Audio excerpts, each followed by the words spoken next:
አሁን 5 ወንዶችና 5 ሴቶችን በጫካው መሃል አድርጌያቸዋለሁኝ። እናም ረጅሙን ጊዜ መቆየት የቻለ ማንኛውም ቡድን ያንን $500,000 ያሸንፋል። ለሁላችሁም 3 ቀን አሰጣችኋለሁ። ያ ገንዘብ በሙሉ የኛ ነው። ያኛው የእናንተ የጫካው ወገን ነው፣ ይሄኛው ደግሞ የእናንተ የጫካው ወገን ነው። እናም በማንኛውም ሰዓት ወደ ሌላው ወገን መሻገር አይፈቀድላችሁ። ካልሆነ ግን ከውድድሩ ትሰረዛላችሁ። ለመጀመሪያው ምሽት ዝግጅት መጀመር አለባችሁ። ሄድን። እድል ከእናንተ ጋር ሁልጊዜ የሚሆን ወንዶች ወይስ ሴቶች? ማን እንደሚያሸንፍ እናያለን። ሴቶቹ እኛን የሚያሸንፉበት ምንም አይነት መንገድ የለም። እነሱ 5 ወንዶች አይደሉም። ወንዶች ምን እየሰሩ ይመስልሻል? ምናልባት አሁን አቁማ ይሆናል። እኛ ዝም ብለን አንቆይም። እኛ እንበለጽጋለን፣ እንደሰታለን። ትንሽ መራብን እስከቻልን ድረስ ደህና ይሆናል። እንጆሪ አገኘን። እዚህ ያለ ማንኛውም ነገር በምግብ ዝርዝራችን ውስጥ ይካተታል። አሁን በጭንቅላቴ ውስጥ መጠለያ እየታየኝ ነው። እዚህ ያለ ይህ መጠለያችን ይሆናል። ወደ ቤታችሁ በሰላም መጣችሁ ወንድሞች። እና ማይሎች ርቆ በሌላኛው ወገን ሴቶች ካምፓቸውን የሚመሰርሱበት ቦታ አገኘ። እዚህ ጋር ውሃው በጣም መጥፎ ይመስለኛል። ስለዚህ ወደ ኋላ ሄደን ንጹህ ምንጭ የምናገኝ ይመስለኛል። ይህ ጥሩ ነው። አዎ ቦታው ይህ ሊሆን ይችላል። አሁን ነገሮች ሰላም የሚመስሉ ቢሆንም ይህ ውድድር እኔ እስከ ዛሬ ከቀረጽኳቸው ሁሉ እጅግ በጣም አስቸጋሪ ይሆናል። አሁን በወጣ ኖሮ ቁጭ ነበር። እዚህ በጣም ከባድ ነው። እዚህ ውስጥ የሆነ እንቅስቃሴ ሰማሁ ወንድሜ። እዚህ ብቻችንን ያለን አይመስለኝም። የስፖርት ሰፕልመንቶችን በርካሽ ማቅረብ ጀምሮ ያለውኝ የቴሌግራም ቻናል ሊንኬ ዲስክሪፕሽን ላይ ያለላችሁ ገብታችሁ ማዘዝ ትችላላችሁ። በርካሽ ዋጋ ፍሪ ዴሊቨሪ ነው። ደውላችሁ እዘዙ። ሰብስክራይብ አድርጉ። እንዴ የለፋው ነው ጋይስ፣ ፕሊዝ ሰብስክራይብ አድርጉኝ። ቀዩን ተጫወት። ቻው። እሺ ምን አይነት አቅርቦት እንዳለ እንፈትሽ። ፍራፍሬ፣ ግራኖላ። ወንድሜ ስጋውን በሙሉ አንተ አገኘህ። ደግሞም ለእያንዳንዱ ሙሉ የውሃ ጠርሙስና አንዳንድ ዋና ዋና የመድኃኒት ቁሳቁሶች ሰጥተናቸዋል። ይህንን ለምን ያህል ጊዜ ማቆየት እንዳለብን ማሰብ አለብን። ትኩረት! ሁላችሁም ትሰሙኛላችሁ? በግልጽ እንሰማለን። ሁላችንም እዚህ ነን። ይህ ውድድር እንዴት እንደሚሰራ ሁላችንም አንድ አይነት ግንዛቤ እንዳለን እርግጠኛ መሆን እፈልጋለሁ። የበለጠ ግልጽ ለማድረግ አንድ ሰው ከዚህ ውድድር ቢወጣ አሁንም የገንዘብ ድርሻውን ሊያገኝ ይችላል። ዋናው ቁም ነገር የመጨረሻው ተጫዋች የቀረው የትኛው ቡድን ጋር ነው የሚለው ብቻ ነው። ምን? ይህን አልጠበቅንም ነበር። ማንም አይጠብቅም። ለቡድን ጓደኞቻችሁ ለመርዳት መቆየት ወይም ለነሱ ምግብ ለማስቀረት መውጣታችሁ በእያንዳንዳችሁ ውሳኔ ላይ የተመሰረተ ነው። ደግሞም በዚህ ሙሉ ውድድር ውስጥ እዚህ ማዶ ስንት ወንዶች እንደቀሩ እናንተ አታውቁም። ወንዶቹም በዚህ ወገን ስንት ሴቶች እንደቀሩ አያውቁም።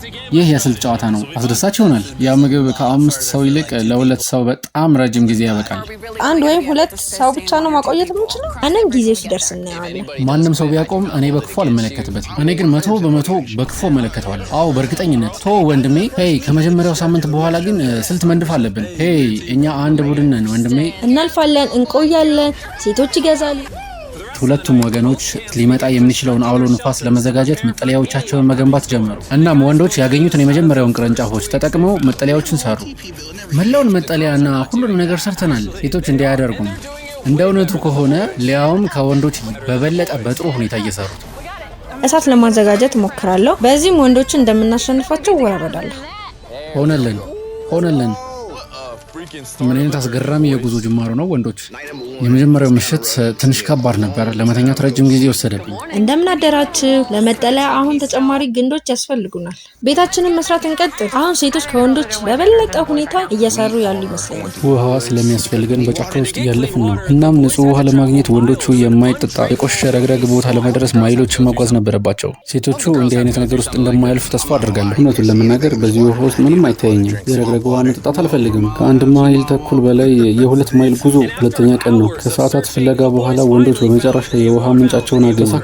በመጨረሻ በ3ኛው ቀን ሴቶች የምግብ አቅርቦታቸውን ለመቆጠብ እንዲረዳቸው አንዳንድ የቡድን አጋሮቻቸውን በራሳቸው ፈቃድ ለማሰናበት ስልት እየነደፉ ነበር። እኛ እንደ ቡድን ይህንን ማሸነፍ ከፈለግን በዚህ ሁኔታ ከቀጠልን ለ2 ሰዎች እንኳን አይበቃም። ቢያንስ ከመጨረሻው 2 ሰዎች እዚህ እንዲቆዩ እፈልጋለሁ። እስማማለሁ። እናም እነዚያ 2 ሴቶች እነማን ሊሆኑ እንደሚችሉ ለመላው ቡድን በጣም ግልጽ ነበር። ፌዴራና ጁሊያ የእኛ የመዳን እናቶች ናቸው። ስለዚህ እኛ እነሱን ለማዳን እና የሚያስፈልገውን ሁሉ ለማድረግ በእነሱ ትእዛዝ ስር ነን። ወንዶች በሌላ በኩል ምንም አይነት ፍንጭ አልነበራቸውም። እኛ በእርግጠኝነት በቁጠባ እየተጠቀምን አይደለም። በመካከላችን ምንም የስልት ንግግር የለም። 5 ሰዎች ከዚህ የምግብ ክምችት ላይ የሚበሉት ብዙ ሰዎች ናቸው። በ5 ሰዎች እስከ መጨረሻው መቆየት አንችልም። በ4ኛው ቀን ጆሽና እኔ እኛ አቅራቢዎች መሆን እንዳለብን እያወራን ነበረ። እነሱ ደግሞ አዝናኞች ሲሆኑ ቲጂና እኔ ሸክሙን ተሸክመናል። ለቡድኑ ስንል ዝም ብለን ስንገነባ ነበር። እነዚያ ሶስቱ ደግሞ አሁንም እሳቱ ዙሪያ ተቀምጠው ምንም አይሰሩም። እነሱን ዝም ብለው እንዲገለገሉ ብቻ ነው የሚፈልጉት። ጆሽ ምግቡ እንደደረሰ ልትነግረን ነው? አዎ። መቼ? ምግቡ እንደደረሰ ታውቅ ነበር? አይ እኔ ብቻ እንዳልሆንኩ አውቃለሁ። እንደዛ መስሎኝ ነበር። ዝምታ። በዚህ ጊዜ ወንዶቹ በውድድር አንድ ሳምንት እንኳን ሳይሞላቸው በገዛ አጋራቸው ላይ እያሴሩ ነበር። ለጆሽ በቀጥታ እናገረዋለሁ። ቀኑን ሙሉ ዘና የምትል ይመስላል። እኛ ግን ቀን ከሌሊት ከፍተኛ ኃይል እያቃጠልን ነበር እና ያ በጣም አሳመመኝ። ማለቴ እሱ በካሜራ ፊት ወደ ኋላ በመገልበጥ እና ራሱን በማሳየት የደከመበት ያ ካሎሪ ማቃጠል ካለፈ፣ ስለዚህ ዛሬ ይህን መቀጠል እንፈልግ እንደሆነ እንድታዘብ አደረገኝ። ውጥረቱ አንዳንድ ወንዶች መውጣትን እንዲያስቡ እያደረገ ባለበት ወቅት ሴቶቹም ተመሳሳይ ነገር ለማድረግ ዝግጁ ነበሩ። ነገር ግን እንደ ስልት አካል ብቻ። ይህ የምግብ ሸክም መለወጥ ሊኖርበት ይችላል፣ ሊለወጥ ይችላል። አሁንም ወደ ቁጠባ አልገባንም። ለማሸነፍ ሲባል ሰዎችን ወደ ቤታቸው መላክ የምንጀምርበት ጊዜ አሁን ነው። ሁለት ሰው በላይ በቁጠባ የተቀመጠው ምግብ ሊነካ አይገባም። ስለዚህ እኔ ወደ ቤት የሚሄድበት ጊዜ እንደሆነ እንደ ቡድን ወስነናል።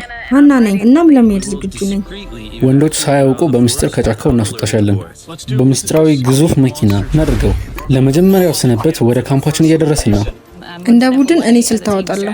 ምክንያታዊ ነው። ለቀሩት 4 ሰዎች ተጨማሪ ምግብ ይሆናል። ከዚህ እናስወጣሽ። እንድታሸንፉ ፈልጋለሁ። እሺ፣ በጣም ጥሩ ሰርተሻል። ሴቶች ማሸነፍ ከቻሉ አንቺ እዚህ ካሉት ሁሉ ብልህ ነሽ። ብዙ ሰዎች እኔ ዝም ብዬ ወጣ ነበር አሉ። እንግዲህ ሀና ራሷን እንደ እድለኛ ልትቆጥር ትችላለች። ምክንያቱም ለሚቀጥሉት 2 ቀናት ኃይለኛ አውሎ ንፋስ ሁሉንም ቡድኖች መጠለያቸው ውስጥ እንዲቆዩና በቁጠባ ባላቸው ምግብ ብቻ እንዲኖሩ አስገድዷቸዋል። በዚህ ምግብ ለረጅም ጊዜ መኖር እንደማንችል እርግጠኛ ነኝ። ስለዚህ በ10ኛው ቀን አንድ አስገራሚ ለውጥ ለመጨመር ወሰንኩ። እናም የኔን ቪዲዮ አይታችሁ ካወቃችሁ ምን ማለት እንደሆነ ታውቃላችሁ። ለውድድር ጊዜው ነው። ነገር ግን በዚህ ቪዲዮ ውስጥ ነገሩን የበለጠ ጠንካራ ለማድረግ በየ10 ቀኑ ወንዶችና ሴቶች እርስ በርስ ይጋጠማሉ። እናም ሴቶችን መጎብኘት እንጀምራለን። ሰላም። 10ኛ ቀን ነው። ምን ይመስላችኋል? ጥሩ ዜና ልትነግረን ነው? እንደ ሁኔታው ይወሰናል። ለሽልማት ሊሆን የሚችል ውድድር አንድ ወንድ ለመጋፈጥ መሪ እንድትመርጡ እፈልጋለሁ። የመረጣችሁትን ሰው በ1 ሰዓት ውስጥ ድልድዩ ላይ ያገኘዋለሁ። ቪዲዮውን ወደ ላቀ ደረጃ የምናሸጋግርበት ቦታ እዚህ ነው። ፊድራን መርጠናል። ወንዶች ምን ሁኔታ ላይ እንዳሉ ሄደን ወደ ወንዶች ካምፕ እንኳን ደህና መጣችሁ። እናንተ ሰዎች በጣም የተሟላላችሁ ትመስላላችሁ። በ1 ሰዓት ውስጥ ድልድይ ላይ የሚገናኘኝን መሪ እንድትመርጡ እፈልጋለሁ። በአንድ ድምፅ። ኪለር ፒ። ወንድሜ በጣም በራሴ ተማምኛለሁ። ውስጤ ግን ትንሽ ፍርሃት ይሰማኛል። ወደዚህ ግቡ። እነዚህ የእግር ጉዞዎች በጣም ድራማዊ ናቸው። ለ10 ቀናት በመቆየታችሁ እንኳን ደስ አላችሁ። እንዴት ነው ነገሩ?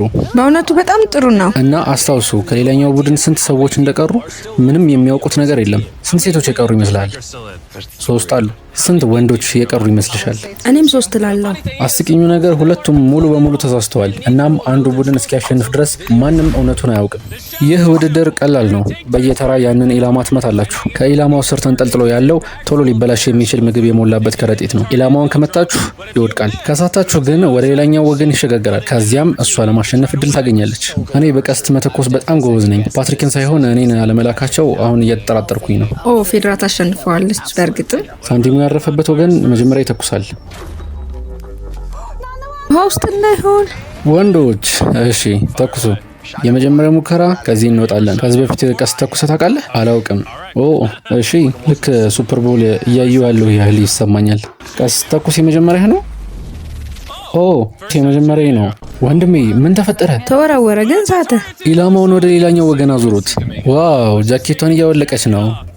የውድድር ጊዜ ነው። ፌድራ ቡድንሽ እነዚያን ምግቦች በጣም ይፈልጋቸዋል። ወደ ካምፕ የምታመጫቸው አንቺ ትሆኚ ይሆን? መታችሁ። አይሆንም ወንድሜ፣ ልክ እንደ ሃንገር ጌም እንደማየት ነው። እሺ እንሂድና እንውሰደው። ለድል ይሁን። ወደ ወንዶቹ ሁኔታ እንዙር። እነሱ እየተቸገሩ ነው። እናንተ ደግሞ ብዙ እና በፍጥነት መብላት ያስፈልጋችሁ። ሁላችሁም እያልሽ እንደሆነ አስተውያለሁ። እና ቆይ ምን ከዝናቡ በኋላ ባስቀመጥነው ምግብ መውሰድ ነበረብን እና ይህን ተመልከቱ። ይህ በዋነኝነት ቶሎ የሚበላሽ ምግብ ነው። ስለዚህ ለጥቂት ጊዜ ቢቆይም ለረጅም ጊዜ አይሆንም። እናም እኔ እንደምወጣ ተነጋግረን ነበር። አሁን ስለ መውጣት እያሰብሽ ነው? አዎ አሁን። እድል ሆኖ እኔ ቀድሞውንም እዚህ ነኝ። አብረሽኝ መመለስ ትፈልጊያለሽ? አዎ አሁን። እናም በቸኮሌት ምርቃትና በመተቃቀፍ ደህና ሁኑ ተባባሉ። ደህና ሁኑ ዲቫዎች፣ ውጪ እንገናኝ። የሴቶች ቡድን ወደ 3 ተረጂዎች ዝቅ ብሏል። ወንዶች ግን አሁንም 5 ሆናሉ። ለሷ ስንል ይህንን ሙሉ ውድድር እንደምን እንደምናሸንፍ አውቃለሁ እና ለሃናም በቂ ምግብ እያለ እና የሚካፈለው ሰው ሲቀንስ የሴቶች መንፈስ በጣም ተነሳሳ። በጣም ጥሩ ስሜት ይሰማኛል። በጣም ብሩህ ተስፋ አለኝ። ራሳችንን በጣም ስናስጨንቅ ነበረ። ስለዚህ ይህንን ምግብ ማግኘት ብዙ ትርጉም አለው። ቺርስ ለሁላችንም። ጣፋጭ ነው። ነገር ግን በውድድሩ መሸነፋቸው በቲጄ ላይ ትልቅ ተጽዕኖ አሳድሯል። ስለ ቀስት ውድድሩ ራሴ በጣም እየወቀስኩ ነው። ሁሉም ሰው እኔ መሆን ነበረብኝ ብሎ አስቦ ነበር። በአንድ ድምፅ ኪለር ፒ። እድሉ ሲኖረኝ መቅደም ነበረብኝ። ያ ወንበር ላይ ተቀምጬ ቀስቶቹን ባየሁ ጊዜ እኔ መሆን ነበረብኝ ብዬ ብቻ አስብኩ። የሚቀጥለው ውድድር የእኔ ይሆናል። ሴቶቹ ለሚቀጥሉት ጥቂት ቀናት የተትረፈረፈ ምግባቸውን ተመገቡ። ቺርስ። ወንዶቹ እንዳለመታደል ሆኖ አሁንም አሳቸውን ማጥመድ ነበረባቸው። እንሂድ የኔ ውድ።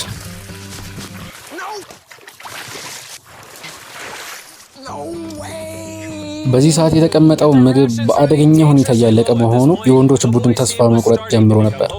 እዚህ ካንተ ጋር በመሆኔ በጣም ደስ ብሎኛል ወንድሜ። ትንሽ የዛልኩ ልመስል እችላለሁ፣ ግን ይህ ሁሉ አእምሯዊ ነው። በውስጤ ምንም ጉልበት የለኝም። ጫናው ካሜሮንን በእጅጉ እየተሰማው ነበረ። ሳሚ ግን መንፈሱን ለማነሳሳት ሞክሯል። ነገር ግን በ13ኛው ቀን ጠዋት ቀድሞውኑ ወስኖ ነበር። የእንቅልፍ እጦት ጉዳት አድርሷል። የመጨረሻው የትዕግስት ደረጃ ላይ ደርሻለሁ። ባንተ ኮራለሁ ወንድሜ፣ በርታ።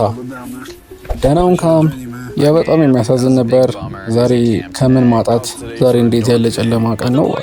ነገር ግን ወንዶቹ ብቻ አልነበሩም አባል ያጡት። ዛሬ የኢጣሊያ ቀን ነው። በጣም ትናፍቂናለሽ። ሴቶቹ የግማሽ ሚሊዮን ዶላር በማሰብ በስልት እየወጡ ባለበት ወቅት ወንዶቹ በሌላ በኩል በችግር ምክንያት እየወጡ ነበር። በጣም ተሸንፈው ሰፕሊመንቶችን በርካሽ ማቅረብ ጀምሮ ያለውኝ የቴሌግራም ቻናል ሊንኬ ዲስክሪፕሽን ላይ ያለላችሁ፣ ገብታችሁ ማዘዝ ትችላላችሁ። በርካሽ ዋጋ፣ ፍሪ ዴሊቨሪ ነው። ደውላችሁ በጣም ትናፍቂናለሽ። ሴቶቹ የግማሽ ሚሊዮን ዶላር በማሰብ በስልት እየወጡ ባለበት ወቅት ወንዶቹ በሌላ በኩል በችግር ምክንያት እየወጡ ነበር። በጣም ተሸንፌያለሁ። ለዚህ አመሰግናለሁ። ግን ይህ በጣም ከባድ ነው። አሁን ተሰብሬያለሁ ወንድሜ። በሚቀጥለው ውድድር መቆየት ትችላለህ? አይ ሊሰባብረኝ ነው ወንድሜ። አቅፋለሁ። ስለዚህ ወንዶች በማሻሻያ ተጨማሪ እርዳታ ከሰጠናቸው በኋላ ወንዶች ተኝተው ጠዋት በሬዲዮ ጥሪ ያደረጉ። እንዴት ናችሁ ወንዶች? በዋኪ ቶኪ መልእክት ደርሶኛል። ማብራራት ያለብኝ እኔ ነኝ ጂሚ። እኔ ትልቅ ጀግና መስዬ ይህን ከባድ አይደለም አልልም። እሺ ሁላችሁም ከውድድሩ እንሸኘው። ለመጨረሻ ጊዜ ወንዶችን ካምፕ እየለቀቀ ነው። ሳሚ ለወንዶች የመለያ ስጦታ ሰጣቸው። ቲሸርት ትፈልጋል? ቲሸርት ወስዳለሁ። በራሱ ጀርባ ላይ ያለውን ልብስ ቁምጣዎቹን እንወስዳቸው። አሁን ከዚህ ሰው ሁሉንም ነገር ከወሰዳችሁ በኋላ መሄድ ይችላል። አሁን በሻርፓ መኪና ውስጥ ነን። ይህ ማለት በይፋ ተሰናብቷል ማለት ነው። ካርል ከዚህ ውሰደው። አሁን ወደ 3 ወርደናል። ከ2 ቀን በኋላ 1 እንሆናለን። በጭራሽ። በውድድሩ 2 ሳምንት ብቻ እንደሞላ ግማሹን ተጫዋቾች አጥተናል። እናም ነገሮች እየባሱ ብቻ ነው የሄዱት። እሱን የወሰደውን መኪና ስመለከት መጀመሪያ ወደ አእምሮ የመጣው ቅናት ነበር። እስከ መጨረሻው መቆየት እንደምችል አላውቅም። ጆሽ ቀድሞውኑ ለመቆም በተቃረበበት ወቅት ኃይለኛ አውሎ ነፋስ ሲመጣ ነገሮች ይበልጥ ተባባሱ። እዚህ እየዘነበ ነው። እዛ በሴቶች ወገን በጥሩ ሁኔታ በተሰራ መጠለያ ውስጥ በሰላም መተኛት ከሚችሉ ሴቶች በተቃራኒ የወንዶች ቤት ያንን ሁሉ ዝናብ ለመቋቋም ዝግጁ አልነበረም። ይህን በዚህ ሁኔታ እንዲያበቃ አልፈልግም። ያ ከባድ ዝናብ ለሚቀጥሉት 2 ቀናት ቀጠለ። የዝናብ ልብሴ በስብሶ አልፏል። ሙሉ ሆዴ፣ የውሃ ውስጥ ልብስ እና ሱሪ ጭምር በውሃ ረጥበዋል። ለማቆም ዝግጁ የነበርኩ ያህል ተሰማኝ። ዝናቡ በመጨረሻም ቆመ። እናትየውም ፌድራ ዛሬ ጠዋት ትንሽ ቁርስ እየሰራች ነው። ትንሽ የበሬ ስጋ ወጣለኝ። በጣም ይጣፍጣል። ወንዶቹ በጥሩ ምግብ እየተደሰቱ እንደማይሆን እወራርዳለሁ። መጥፎ ዜና፣ ከዋና ጠላቴ ጋር ተገናኘሁ። መርዛማ አይቪ ተክል ነው። በየቦታው እየተስፋፋ ነው። ህመሙም ሊታገሱት የማይችል ነው። እናም እዚህ የምቆይበት ጊዜ እያበቃ እንደሆነ ማሰብ ጀመርኩ። እኛ ከወንዶቹ የተሻለ ሁኔታ ላይ ነን መሆን አለብን። ብዙ ሰዎች ይህንን ለመጀመሪያ ጊዜ ሊቋቋሙት አይችሉም። ሁላችሁም መነጋገር አለብን። ላደርጋቸውን የፈለግኳቸውን ነገሮች በእርግጠኝነት አድርጌያለሁ። እናም የሆነ ደረጃ ላይ ሲደርስ ዝም ብሎ መውጣት ያስፈልጋል። ራሴን የሚወደው ክፍሌ አንተ አቁም፣ እኔ ትልቅ ምግብ አገኛለሁ ይለኛል። ሄይ፣ ይሄ በወንዶች ካምፕ ያለሁት ጆሽ ነኝ። ዛሬ ለመሄድ ዝግጁ የሆንኩ ይመስለኛል። እናም ልክ እንደዛው ጆሽ ወጣ። ጆሽ ግባ፣ እንሂድ ካርል፣ ወደ መንገዱ እንግባ። ይህንን በቅንነት እናገራለሁ። አሁን 100% ጠንካራ የሆን ይመስለኛል። በተሻለ መጠን ለረጅም ጊዜ የሚያበቃ ምግብ አለን። ሁሉም ውድድሮች እናሸንፋለን። ያ በጣም ደፋር ንግግር ነው። ስለዚህ ያንን አባባል እንፈትሸው። ቻንድለር፣ ዛሬ ስንተኛ ቀን ነው? አርብ ነው። ሀኛ ቀን ነው። ይህ ማለት ለሁለታችንም ውድድራችን ጊዜው ነው ማለት ነው። ማስጠንቀቂያ፣ መሪ ምረጡና ወደ ድልድዩ ላኩ። ቀላል ስራ ነው። ከአንድ ደቂቃ በኋላ እንገናኛለን። እሺ፣ ጥሩ ነው። ምንም ነገር ቢፈጠር ፈጽሞ እንደማታሸንፍ አሳያታለሁ። ባለፈው ጊዜ ሁለታችሁም ስላልመጣችሁ ግልጽ ላደርገው፣ በመሃል መስመሩ ከተሻገራችሁ ትሰናበታላችሁ። ይህም ቡድናችሁን $500,000 የማሸነፍ እድሉን ሊነካው ይችላል። ቻንድለር፣ መሀሉ ምልክት የማደርግበት ነገር ልትሰጠኝ ትችላለህ? አዎ፣ ይኸውልህ። ሰላም። ስለተገናኘን ደስ ብሎኛል። እኔም ጭምር። እኔና የኔ ቡድናችሁ አሁን ካቆሙ ለአንቺና በካምፕ ውስጥ ለቀሩት $50,000 እንሰጣችኋለን። ለ$500,000 እንደማልደርሱ የፈራችሁ ይመስላል። እዚህ ጋር ያለው ውጥረት ሌላ ሰው የተሰማው አለ። ሁሉም ነገር ሲያልቅ በ33ኛው ቀን እናያለን። ለራስህ እስከ 33ኛ ቀን ብቻ ነው የሰጠኸው? ለአንቺ ነው እስከ 33ኛው ቀን የሰጠሁሽ። እናንተ ሰዎች በተሻለ መጠን ደግ ለመሆን እየሞከራችሁ ነው፣ ግን በዚህ ልክ ትልቅ ጉራ እየነፋችሁ ነው። ነገሩን ወደ ውድድሩ እናምጣው። ስለዚህ አውሎ ነፋሱ መጠለያዎቻችሁን እያወደመ ስለሆነ በዚህ ውድድር ለራሳችሁ እንኳን ትወዳደራላችሁ። ነፍሳትን የማያስገባና ውሃ የማይበሳው ነው። የአውሎ ነፋሱ ወቅት እየመጣ ነው። ስለዚህ በጣም አስፈላጊ ነው። እንዴት ነገር ትፈልጋላችሁ? ማለት ይወስደዋለሁ። ነገር ግን ወንዶች እንዲህ አይነት ምቾት ካገኙ ምናልባት ይወጡ ይሆናል፣ ወይም ደግሞ ረጅም ጊዜ እንዲቆዩ ሊያደርጋቸው ይችላል። እጠራጠራለሁ። ይህ በጣም ቆንጆ ነው። የውሳኔ ሰዓት። እንግዲህ ይህ ካለፈው ውድድር የተለየ ነው፣ ምክንያቱም ሁለቱም ቡድኖች ድንኳን ሊያሸንፉ ይችላሉ። እዚያ ድንኳን ውስጥ እሆናለሁ። እዛ ጋር ቢቀመጥ በጣም ያምራል። ማድረግ ያለባችሁ ነገር ቢኖር ራሳችሁን ከውድድሩ ማግለል ነው። ጁሊያ ይህንን ከወሰደች አብረን አንድ ተጨማሪ ምሽት አይኖረን። ያ ከባድ ይሆናል። ሴቶች የመጀመሪያውን ውድድር ስላሸነፉ ውሳኔሽን መጀመሪያ እንድትሰጪ ይፈልጋል። አይ ተይ ጁሊያ፣ ቡድንሽ ያንን ድንኳን እንዲያገኝ ራስሽን ከውድድሩ ታገልያለሽ። ድንኳኑን ወስደዋለሁ። እሺ፣ እንግዲህ አሁን በይፋ ብቻዬን የቀረው ይመስለኛል። አሁን ደግሞ ያንተ ተራ ነው። የትኛው ይበልጣል? አንተ ወይስ ያ ድንኳን?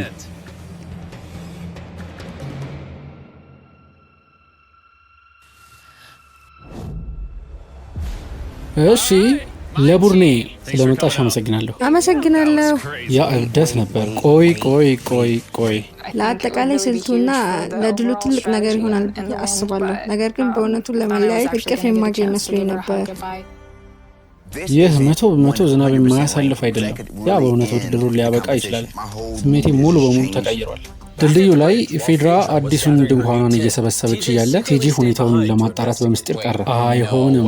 እናም ያገኘው ነገር ልክ እንደ ወርቅ ነበር። ያን ድንኳን ለመውሰድ አንድ ሰው ብቻ መላኩ እንግዳ ነገር ነው። አሁን የቀረችው አንድ ሴት ብቻ እንደሆነች ያውቃለሁ። እሷ ከእኛ ከሁለታችንም በላይ ልትቆይ አትችልም። ለፓትሪክ መናገር አለብኝ። ፓትሪክ ነቅተሃል? ሰልያቸው ነበር። እናም አንድ ሰው ብቻ ነው የቀረው። ያቺ በመጀመሪያ ውድድር የገጠምካት ሰው ናት። እኛ ሁለት ነን። ምግባችን አነስተኛ ነው፣ ምጥላችንም አነስተኛ ነው። አሁን እንዲህ ስትለኝ የተሳሳተ ውሳኔ የወሰንኩ መስሎ ይሰማኛል። ድንኳኑን ወይስ እኔን ትመርጥ ነበር? ድንኳኑን። እንደ አለመታደል ሆኖ ለቲጄ ከድልድዩ ያገኘው መረጃ ለወንዶች ነገሮችን የሚያባበስ ብቻ ነበር የመሰለው። ደረቅ መጠለያ ትቶም ተመለሰ። የትኛው ወንድም ነው እንዲህ የሚያደርገው? ቲጄ ድንኳኑን ወስዶ ቢሆን ኖሮ ድሉን ያረጋግጥ ነበር። ምክንያቱም ሁላችንም እንደምናውቀው መጠለያ ሁሉን ነገር ነው። እናም በሴቶቹ ካምፕ ፌድራ በጥቂት ሰዓታት ውስጥ አዲሱን ድንኳኑን በመትከል ቡድኑን በብቸኝነት እየመራች ነበር። ያን ተመልከቱ፣ በጣም ግሩም ነው። ማን እንደሚያሸንፍ ለሚጠራጠሩ ሰዎች ይሁን። እዚህ ውስጥ ደስ የሚልና ቀዝቃዛ ነው። ምንም ነፍሳት የለም።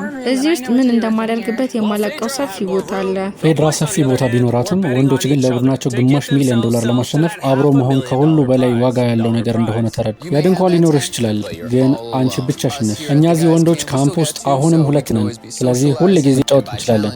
እናም በ3ኛ ውድድር ላይ መውጣት ትፈልጋለች። በእርግጥም ወንድሜ ከጁሊያ ጋር መሆን ደስ የሚል ነበር። እንዲህም አይነት ተወዳጅ ሰው ጋር መገናኘት በእውነቱ አስለምዶኝ ነበር። ወንዶቹ ከአብሮነት በተጨማሪ ሌላ ብዙ ነገር ያላቸው ይመስላል። ከአውዳድ ለማደን ልንሄድ ነው።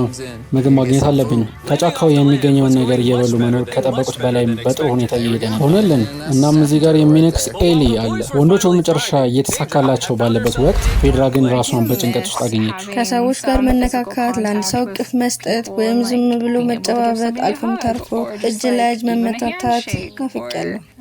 ሰላም መባባል ቢሆንስ? በዚህ ሰዓት ፌድራ ከብቸኝነት የተነሳ ቃል በቃል ራሷ ጋር ማውራት ጀመረች። ሆኖም ግን የወንዶች ትስስር እያደገ ቀጠለ። ዋው ወንድሜ፣ ልክ ያንተን ያህል ትልቅ ነው።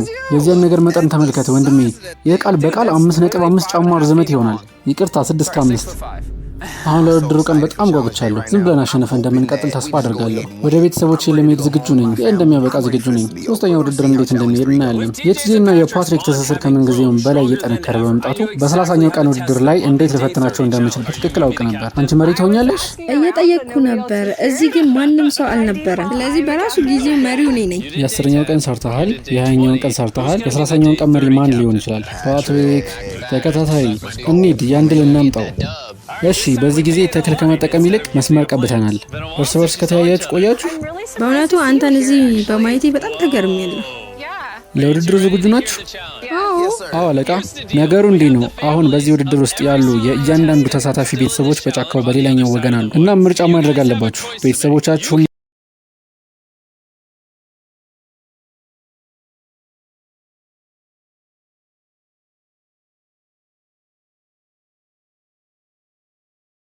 ቪዲዮአችን ይህን ይመስል ነበረ። እንደተፈታታችሁ ተስፋ አደርጋለሁኝ። በቀጣይ ቪዲዮ ምን መስራት እንዳለብኝ ምናምን ያላችሁን አስተያየት ኮሜንት ላይ ጻፉልኝ። ላይክ፣ ሼር፣ ሰብስክራይብ ማድረጋችሁን እንዳትረሱ።